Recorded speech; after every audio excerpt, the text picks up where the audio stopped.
Died nato ang Ginoo. Amen? Celebrating Pastor Sunday is praising the Lord.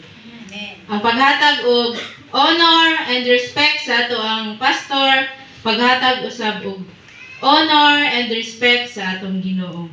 Kay sila alagad sa Ginoo. So God, then alagad sa Ginoo, duol kay sila sa kasing-kasing sa Ginoo. So salamat kayo. So karon sama sa akong gingon ganiha, we are celebrating today a Pastor Sunday. So we are giving them honor kay tungod sila alagad sa Ginoo. Sila ang nagpakaon sa atong mga kalag. Sila ang gigamit sa Ginoo aron maatiman ang atong espirituhanon nga bahin. So they are worthy of double honor.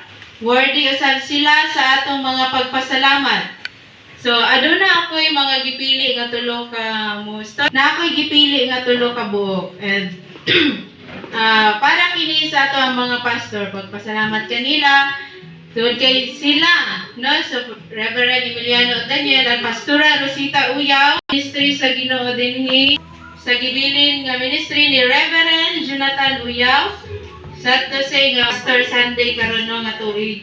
Pero sa Pikas Bahin, we are very happy, and I'm sure na happy usab si Reverend Jonathan Uyaw, kanadawat na niya ang pinakanindot nga gasa nga mao ang nakauban na ang presensya sa Ginoo. Nano siya sa presensya sa Ginoo.